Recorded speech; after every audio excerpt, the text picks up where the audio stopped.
I want to start off by thanking you for hanging in there for the very last panel of the day. Give yourselves a big round of applause. Come on. Make some noise. Come on, make some noise. This is the last one. I'd like to say we saved the best for last. Again, welcome. My name is Dr. Douglas Edward Luffborough III, but I'm affectionately known as Dr. Luff. I'm the president and CEO of Higher Level Leadership. We are an educational speaking, consulting, and coaching company, and I live in San Diego. I'm so excited for our distinguished guests that are here. We're going to be talking about balancing zeal and zen in teaching. I'm going to introduce you to our panelists, and then they're going to take a minute or two to share a little bit more deeply about what they do, and then we're going to go through our questions. Does that sound good to everybody? Does that sound good to everybody? All right, right on. First, I'd like to introduce Mr. Daniel Kramarski, President, Founding Director of the House of Study. Daniel, want to tell folks who you are, what you do? Well, for the purposes of this particular event, I am a career middle school teacher and teacher of middle school teachers. And to be a middle school teacher means one thing: you would love to spend 8 hours of your day with 9 to 15-year-olds. And if you don't have that particular love in you, you're probably not fit for the job, because that's a particularly demanding group, and they need a good dose of zeal and a good dose of zen. So I'm here to talk to you about how to provide that. Thank you. Let's give him a round of applause. Next, we have Dr. Virginia Rhodes, a CEO, Chief Education Consultant, and expert witness at Renegade Learning. Dr. Rhodes? Thank you, Doug. Want to hold that close? Yes, thank you. My name is Virginia Rhodes. I currently serve as an expert witness in the courts for school-related cases, but that all comes out of my experience as a 35 years in teaching, principaling, school boarding, and a lot of writing and research on school culture, which is my specialty. I work in the development and the design of school culture. Thank you. Next, we have Dr. Alex Hsu, Director at School Frontiers, LLC. Hi, I'm Alex Hsu, and I'm a low talker, so I'm going to try and talk right into this microphone. I am the founder and the director of a company called School Frontiers. We work with primarily low-income communities and low-income schools, providing data analysis, strategic planning, and grant writing to improve the capacity of the schools to meet the needs of the kids in many different ways. But we try to collect evidence from a lot of different areas, including not just standardized test scores, but alternative assessments and as much information as we can collect to make sure that every kid gets the kind of education that they need. Thank you. And lastly, we have Dr. Dawn Menge, CEO of Land Quails House. Hello, my name is Dr. Dawn Menge, and I have been teaching students with severe cognitive delays for almost 30 years. We focus on transitioning skills, getting the students out in the community, building their life skills so they can become as independent as possible. I also write a children's educational series that is based on our family adventures and our friends. It has won 90 literary awards and 200 film awards. Thank you. All right, so now we're going to start with our questions. First question is for Mr. Dan. What kind of vocabulary and history do we need to understand in order to discuss Zen and Zeal in education? And the second part of that question is, are we philosophically at odds, or are they two sides of the same coin? Yeah, and I'm going to start by doing something. The last full-time teaching job that I had, they had me on a podium like this to introduce me as the dean of students, and I just sat on the edge of the podium like this and started talking directly to the kids, because that's a way to break down the power differential that is so there. Now, that also means, and what I said at the very beginning of this, which is that you have to have love to be in middle school. That love is called zeal. And zeal is a Western concept. The whole idea of that kind of passion, the whole idea of that kind of purpose is a very Western concept and doesn't sit very well with the idea of Zen, which doesn't mean being relaxed. Zen is an incredibly serious lifestyle, and it's founded on some things like the active nothing in the Eastern philosophies. And I want to talk briefly about what that means. That means that you can sit and do nothing actively because it is your choice, not because there's nothing that you can do or you feel that things are out of control. But very much as Dr. Lisa said in the panel before this, that you sit and you breathe and you bring yourself into a state of calm and you let the world of middle school run. You would be incredibly surprised by how effective kids are at regulating their behavior when there isn't someone there to regulate their behavior for them, except in their being. In other words, you are there in your being, but you are not taking any sides. The mere adult presence, doing an active nothing in a middle school room, is magic. It's the difference between Swiss Family Robinson and Lord of the Flies. There are two possible narrations for middle school. One is Swiss Family Robinson, and one is Lord of the Flies. And Zeal is in both of them. There's a tremendous amount of zeal in Lord of the Flies. But the Zen moment is the moment that the adults make it to the island. And they don't even have to say anything. The kids start building a treehouse. I don't want to take up too much anybody's time with this. But I want to say that Zen and Zeal are possible to put together. But what you need to do is understand something called a koan. And I will talk about that when I come to my next question. Okay. Thank you. Thank you so much. Dr. Virginia, what does school culture have to do with school success? It has everything to do with school success, from the teacher end and the school end. Schools still feel like prisons to high school children, and really they get that idea even towards the end of elementary. There is a reason for that. Most of you probably know the history of the factory model schools and how they developed along the way. They are not only dysfunctional, but we are so still married to them. And yet we feel that we have no school success as much as we should compared to other countries that have far less resources than we do. And we have to look at what is going on in that classroom, in those hallways, in the anticipation of what that class will feel like tomorrow to an individual student and to their parents, the fallback that comes from the parents and to the parents. The school has to feel like a place that the teacher wants to be every day, and that the kid wants to be every day, and the parent doesn't mind sending every day. And that has everything to do with whether anybody is what we all used to talk about in education in the early days, motivation. It's all about motivation. And, that has fallen off, but the purpose, the element of the origin of motivation is that someone likes what they're doing. They like the people around them and the way that they talk to them, and they can find interest in the things that are going on. If you can't create that culture, you cannot create that success. That's right.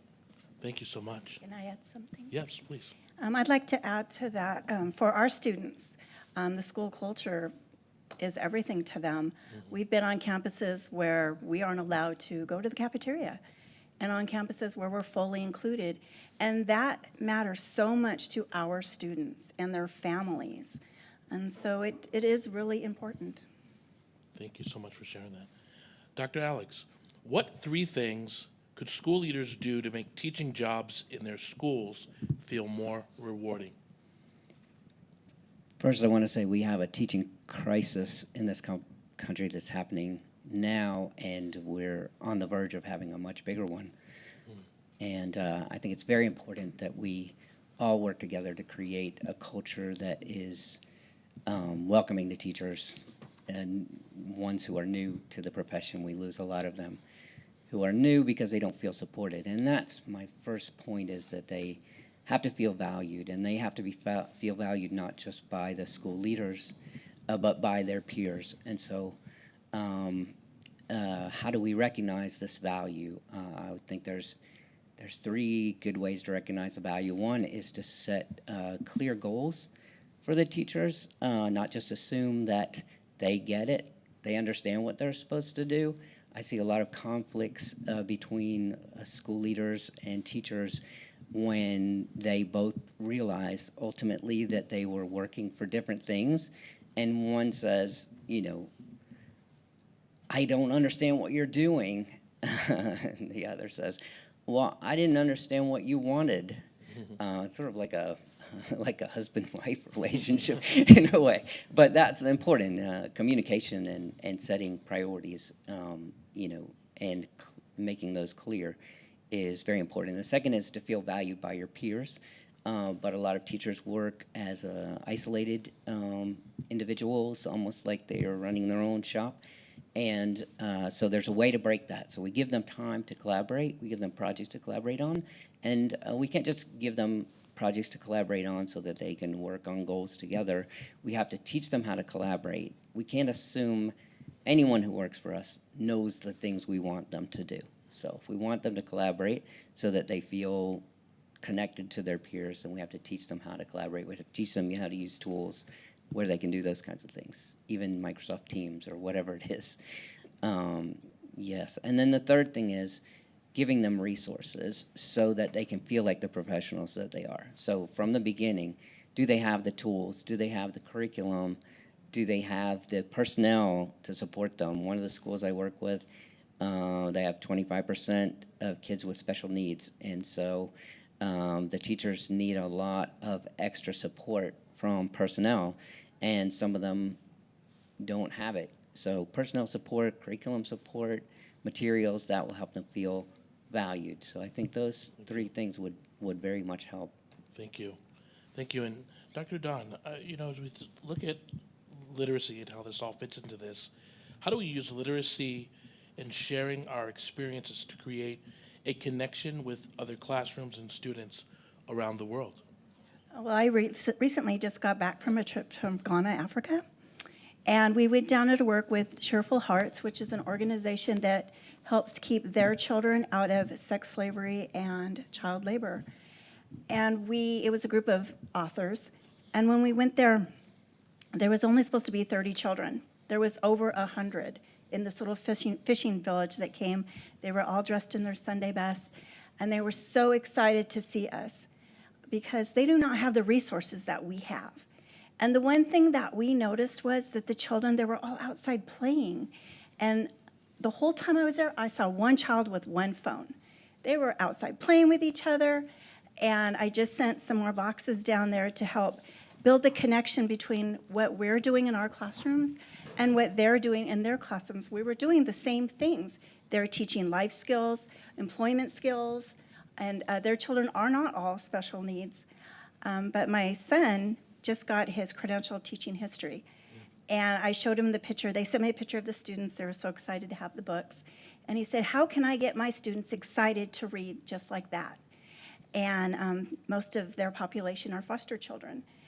And I don't really have that answer, except that it's not mandatory there.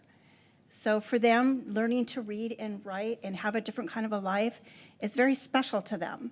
And our children have lost that. Yes, thank you so much. We're going to move to a second round of questioning. And Dan, I'm going to start with you. Can you tell us any stories from your own practice that might illustrate the idea of Zen and Zeal at work together? No. Yes, I could, but I'm not going to. I'm going to tell you a story from somebody else's practice because it's much better than mine. Zen deals with koans, which are revolutionary little statements that change the mind of somebody in an instant and produce enlightenment. Let me tell you the story of a 5th grade teacher in New York City. She took her whole class into the hallway next to her classroom and made them lie down in the hall. Then she handed out the standardized test papers with the blanks to be filled in. And they were allowed, because in New York you're allowed to fill in the blanks for your name and your school and all that other stuff a week before you take the test, so that those papers, you don't have to waste time filling out those blanks the day of the test. So you had them all lying on the floor filling out these blanks, and of course one kid eventually raises his hand. He says, Miss Ellsworth, what are we doing lying on the floor filling out these blanks? And she said, because my classroom is for education. Because my classroom is for education. Those kids had that aha zen moment when their eyes got opened and they went, oh, this isn't education. And so I love that story, although it is not of my own practice. Okay. That is the way a koan works. Koan works, and I'll just really briefly give 2 minutes to take you through it. For instance, here's another one. If you chase life, life runs from you. If you run from life, life chases you. I like to take that Eastern sentiment and put it next to Thomas Jefferson, an ultimate Westerner. And he believes in people are entitled to the pursuit of happiness. Well, I believe that if you pursue happiness, happiness will run from you. And if you run from happiness, perhaps it will chase you. I don't know what to, like, mic drop. Just getting ready to drop all kinds of mics here. Thank you for sharing that. That was very insightful. Dr. Virginia, how does a school come to have a good culture or a bad culture? It's designed. We have a culture broadly in the United States, and we have subcultures in our states and neighborhoods and families and so forth.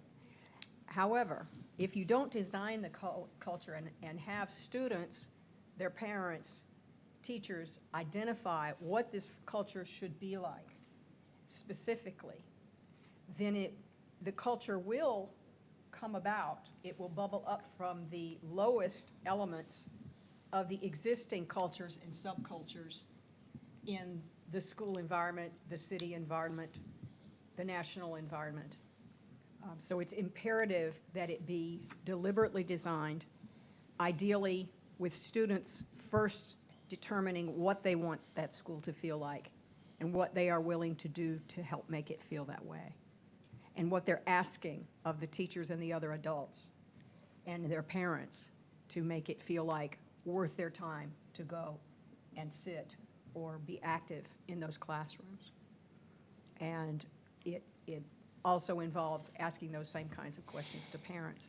But it also involves respecting the autonomy of teachers, which has greatly eroded in recent years. And projects that center on restoring autonomy are very controversial, hard to get through. I have a story I can tell later about one of those, where we flipped the script and we got that autonomy back for the teachers. You know, I think that culture piece is really big when we're talking about creating an environment with Zeal and Zen in the classrooms. And I just want to open it up to the other panelists as well to maybe speak about culture, the importance of culture, and maybe its lessons learned. Yes. Culture is very important to me. I majored in anthropology because I came from a culture that was very odd to me, which was Charleston, South Carolina. But has its own culture, and some of it's very, very valuable, and some of it created conflicts between different kinds of people. And I thought there's got to be other ways to live our lives that value different people. So I feel like the culture of a school has to be owned by the community, and if it's not, then there is no culture. The community is more important than the management structure. And if the community does not feel like this is their place, whether it's in Ghana or Philadelphia, then there's no center, there's no shared values, there's no vision, and without values and vision, you have no culture. That's right. I would just quote Daniel Pink in his wonderful book, A Whole New Mind, that teachers need to have autonomy, meaningfulness, and purpose in any school culture that's going to succeed in attracting them to work every day. It is back-breakingly hard work, and to be zealous about it, you need to have autonomy, meaningfulness, and purpose. Back to when I started teaching, which is a while ago. I was the only class on each campus because we have specialized classrooms.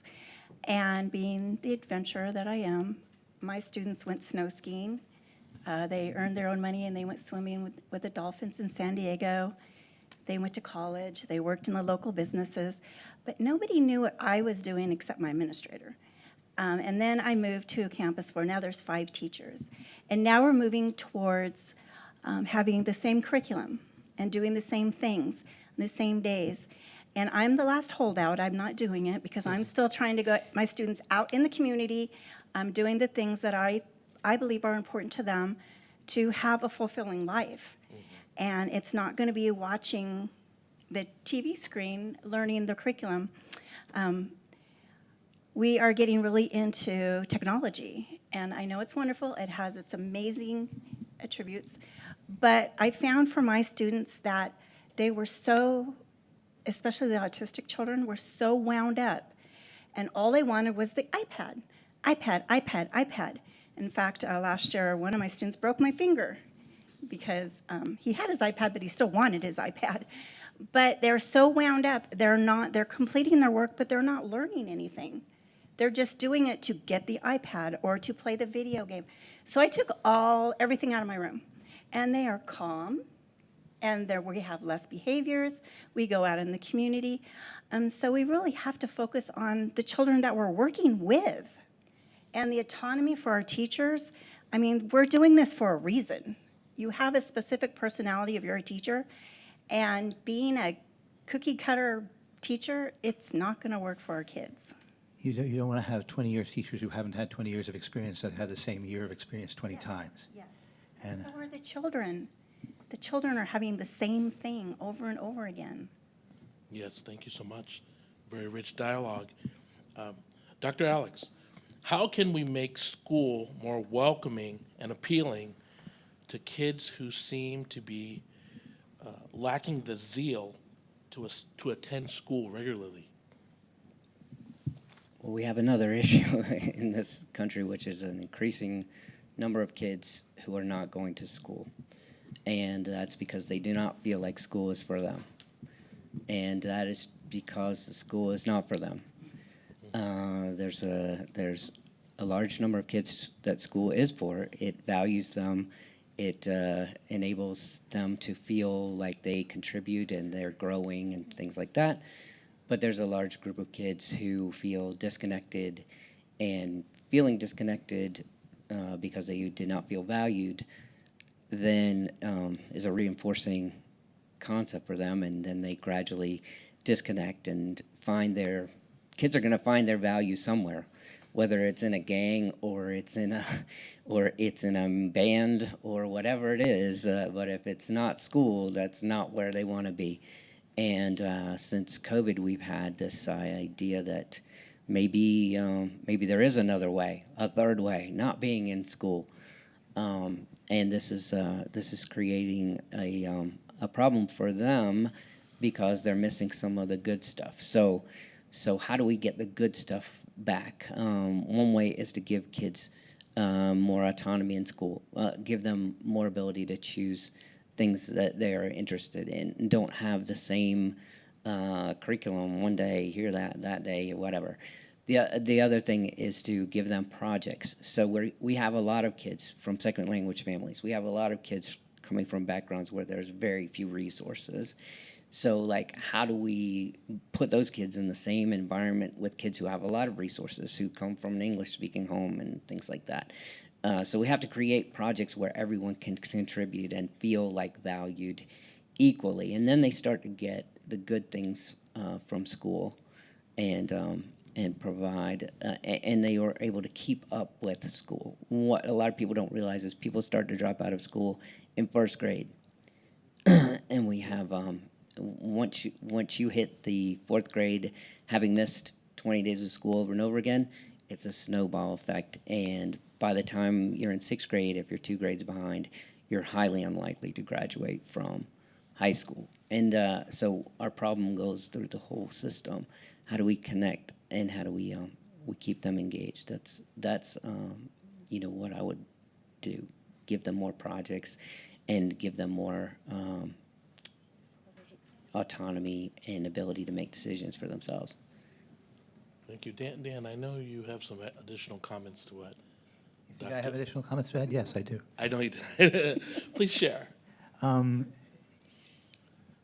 one argument that I ever really got into with my own kid's seventh grade teacher, any teacher really, was when he asked on parent night, okay, you parents, what skills would you like your kids to learn in seventh grade history this year? And I said to him, I don't care if they don't learn any skills, as long as they were willing to come home and tell me, I want to read history. Whatever I do in life, I want to read history. I want to know more about history. History really excites me. If they could do that, I don't care what, you decide what skills they should learn. You're the expert in that. And he said, oh, Dan, if only teachers could teach that, but we really can't. The kid comes to school for it or she doesn't. It's not my job to teach them passion. I said, it's not only not your job, it is your only job. And I was furious. It is the job of middle and high school teachers to inculcate a passion in kids for the scholastic project, which is to turn them from people into students, a specific kind of person who has a specific external good that we think is so important that we're willing to expose them for 12 years of schooling in order to get it. And what we need to do is a lot better teacher training, a lot more expensive, a lot more interesting teacher training, so that we find the people who can inculcate passion in our kids and we put them in the classroom. Thank you. Yeah, you know, that passion, that connection is so important. Dr. Don, as we kind of look at how do we use literacy to teach children about life lessons and staying safe to create a cohesive learning environment? My books are based on personal experiences. I have Queen Vernita's educational series, and it's named after my grandmother, who is our matriarch, and she actually founded a credit union. And so we love to travel. She taught us to travel, and so the books are based on our travels. So we're teaching the children not only the cultural or the social activities within wherever we are, New Orleans or Alaska. We have some lessons in there about learning about other people. I've included many of my students. So a child is reading the book, and they come upon someone who has autism who uses an AAC device, and he's teaching the queen about his communication device and why he uses it. So a child's reading it, and he's not reading that this child has autism and can't do anything. He's actually at the Volcanic National Park on Kona with his dad, and he is a real student. He was my real student. He wasn't really in Kona, though, but mine, I'm not sure about that, but in the book. And so when the child's reading this, he isn't learning that that the student can't do things. He doesn't learn about his disabilities. He learns about his abilities and doesn't know that they're learning. And so when another child is on campus and they see a student who's using an AAC device, they don't say, well, how come he gets to have his game or whatever, and I don't get to? They understand that this is how he's communicating, and then they can refer to that when he's trying to communicate. And so we use the books to teach others without them knowing that they're learning. And so that is the best way to actually learn. Thank you so much. So to our panelists, we're on our final questions, and you have more time to elaborate if you wish. So the last question, we're going to start with Mr. Dan. How might we best use what we've heard here today? If you're a teacher, teach what you love.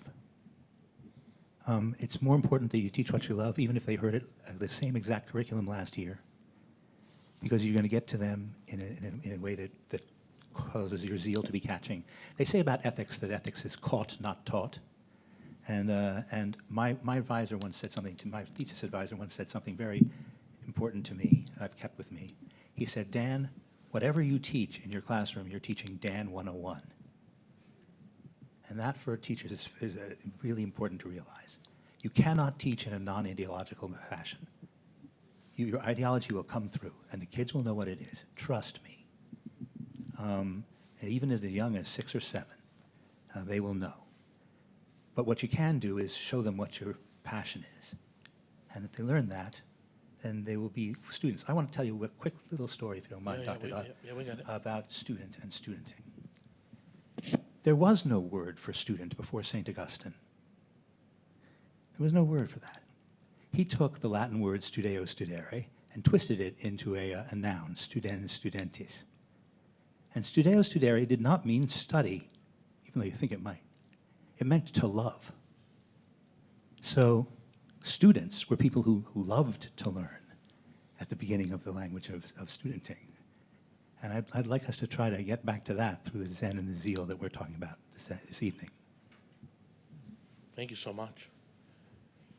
Dr. Virginia, how can school districts and charter leaders reboot a school's culture from scratch? You have to go bold. You have to find your boldest people. You may not even agree with all of them, Doc, you want to hold but up? you need, find your boldest people. You need their zeal and their defiance and their willingness to fight for kids in order to flip the script, bring the autonomy back to teachers, claim that autonomy and power that they have innately and should have, and defy bureaucratic things that step in their way. The best example I can give you is a story of a school where a really wonderful STEM-oriented science teacher wanted to turn a failing school into a STEM school, wrote a beautiful proposal on how to do this and how to give kids autonomy and teachers autonomy, and even have the power under that contract proposal to hire a principal or not hire a principal. There are almost 400 teacher-led schools in this country. Not all of them are public, but a few of them are. Ours was the biggest one in the country for a while. So, of course, the superintendent turned this down. She said, we can't do this. We don't have any money to do anything like this. Plus, she didn't like the idea. And so Kathy, who was our STEM guru, not to be deterred, went to the National Science Foundation and secured a $3.5 million grant from one of the vetters who said she had been waiting all her 40 years of vetting proposals to see something radical like this happen in an inner city school with a poor profile of poverty and of academic success. And they shipped us that $3.5 million, and the district was not going to give up the pass-through 10% on that. And so, of course, we forced them into cooperation. And we irritated the crap out of them for the next, eon, and greatly improved, established a culture that was powerful for kids and powerful for teachers. And in the end, they had the decision whether to hire a principal or not. And they decided, we're going to hire one. And they called me and said, we need you just to run interference with the board. So we have to reclaim these large, expensive institutions That's right. that are totally inadequate, and we have to stand up for radical changes and flips in where the power is, and it should be with the kids, the parents, the teachers. And Virginia, if I could just add that also, it doesn't need to be STEM. If the No, it passion doesn't. is STEM, Just it an needs example. to be STEM. But Right. if the passion is LAPH, LAPH, languages, arts, philosophy, and history, Right. then that's just as good. Any passion will do. Yes. Excellent. Excellent. Dr. Alex, have you seen any creative ideas charter schools are using to make learning more fun for kids or teachers or both? Do you have an example you could share? Yes, I would definitely emphasize the fun there. I think we have a culture maybe a bit too oriented toward fun, but schools seem to be a place where that's become less of an issue. and I remember my first grade teacher was trying to teach us all the letter sounds. And these days they probably learned them in kindergarten, but back then you had to learn them in first grade. And so one day she was trying to teach us the S sound, and she ran out of the classroom, ran back into the classroom, jumped on top of her desk wearing these big striped green socks. And she said, "These are my striped socks." And no one would ever forget that, right? I mean, that's one moment in my life, but I would never forget that S sound makes striped socks. And I said, the fun needs to be there, and the fun has to be a shared time between teachers and kids. And some of these charter schools, we have been able to add fun in summer and after-school programs because the kids have told me, why I love this? I don't get graded on it. Okay, so that's one thing we have to think about. What are we doing with these grades? If we're demotivating, we got a problem.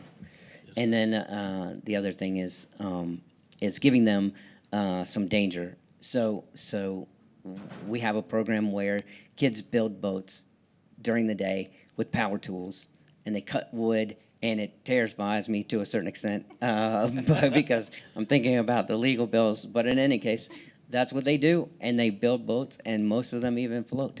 So, I mean, you're talking about 12-year-olds with circular saws, and yeah, I think we have to. If there's no danger element, there's no long-term memory, I think. So if we put some more fun and some more danger back in there, I think we get more motivation. Yeah, thank you so much. Dr. Don, how do we use community instruction to help create a cohesive, connected learning environment that connects school, community, and home together? So as I said, I teach students with severe cognitive delays, and we go out into the community several times a week.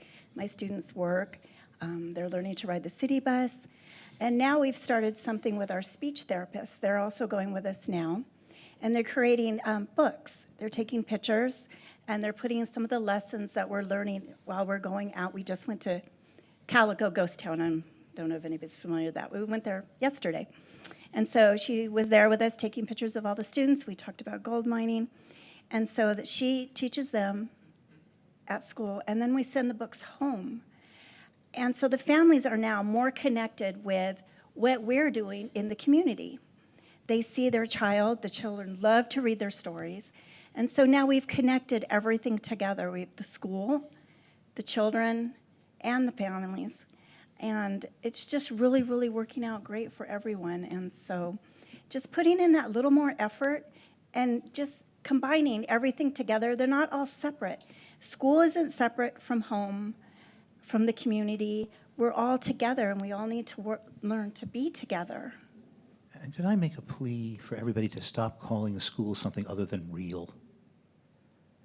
This dichotomy between school and real life. Like the kids aren't experiencing something real, they're experiencing something imaginary or something, you know, that's crazy, folks. It's like IRL and the internet is all right. The internet isn't real, but school is real. That was my last little plea for the night. Yeah, no, it was good. And we actually have time for a final word. So I'd like for the panelists to be thinking about a final word that you'd like to leave our folks that are here with us today as we kind of wrap up the subject around balancing zeal and zen in teaching and education. And Dr. Virginia, do you want to start? And then we'll just go down, but final word. Yes, and in celebration still of Black History, even though we're in March, Come on. we have to That's to celebrate it all year long. That's right. I want to remember to you John L. Lewis, and you, if you don't know his place in history, do look it up. And he is the author of the concept of getting into good trouble. So I would suggest if you want to flip a school into something that everybody cares about and wants to be there, get in as much trouble as you possibly can. Right on. That's great. Thank you so much. Well, yeah, very Yes. nice. Thank you. We've talked about a lot of things today, but I would say that if I were trying to go out and work with a school that seems sort of staid, I would also work with the teachers first, find out their passions, find out their interests, and say, you know, what can you do, you know, that you haven't been able to do? What have you always wanted to do, but you felt constrained from doing that? Let's do some of that. Let's break out and let's do what you really always wanted to do. And the teachers have ideas. They just don't necessarily bring them to the table. That's right. Thank you. I'd like to note that this seminar is called Balancing Zeal and Zen, not finding a midpoint between Zeal and Zen. That's not what we're about. Embrace extremes, folks. Find the most extreme people you know and find what they do amazingly well, even though there's another part of them that you can't stand, and take the part that they do amazingly well and put it next to another teacher who does another thing amazingly well. Embrace extremes. That's what would be my 2 words. Zen and zeal are extremes in teaching, but they're both really valuable. Thank you. And I want to end it with the passion, teaching passion, with a story about my son. He was in junior high, and he was not passing his history class. But when I talked to him, he knew every single thing that man said. I mean, he could not stop talking about him. So I suggested maybe he should turn his homework in. And he did pass. But the passion that he created in my son when he was in junior high, and he's almost 40 now, and you know what he's teaching? Junior high history. But if I had not been listening to him, I would have just looked at that grade and said, what are you doing? I know what he's doing. He's listening. He's not turning his work in, but he's listening. So we have to stop focusing so much on grades. Yes, they're important. Yes. But are they really learning? You could have a child who has straight A's, and they have not learned a thing. And you could have someone who has D's and knows exactly what's going on. And there's something that I noticed when I was coming into campus the other day. There's a big sign on the fence, and they're paying the regular ed students $500 for their scores on their state testing if they do well. And it breaks my heart. And I'm like, what are we doing? I mean, I know they're important, but now we're rewarding them with monetary. It just bothers me so much. So it's passion you're looking for and the connection with the child. They're people. Any standardized test, the results of any standardized test must be judged against that test's destruction of the joy of the subject. Yes. And in conclusion, you all have the booklet that we have here. Just want to direct your attention to this booklet that to learn more about Daniel. It's on page 36. Dr. Virginia, page 53. Dr. Alex, page 31. And Dr. Don on page 37. I want to thank our And panel. Dr. Luff, do you have anything to say about Zen and Zeal? I mean, you know what? The only thing one of the things I want to be mindful of is our time, and I have the gift of gab, and that's probably why I'm moderating and not sitting on the panel. But I will say some of the stories that were shared. I agree with our colleagues. Great teaching. The best teachers that I had one great teacher, my whole education. Only one that really turned me around. One. Didn't have it so I went through elementary school, middle school, high school, undergraduate, grad school, and PhD. One teacher, only one.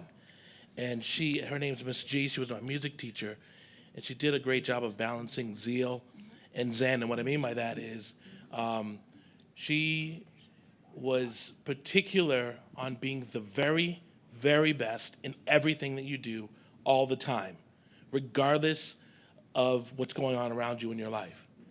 And that has stuck with me for such a long time. And her passion for music was just overflowing.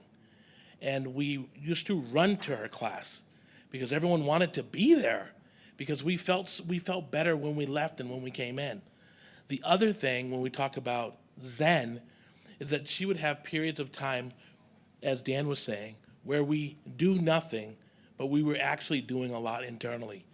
And I really appreciate that. So thank you again. I want to encourage you, fabulous people right here, connect with them, get their information. Perhaps, maybe there's some business partnerships. That's why we're here. And I want to call up the Master of Ceremonies at this time. And let's thank our panel as the Master of Ceremonies comes up. Thank you very much.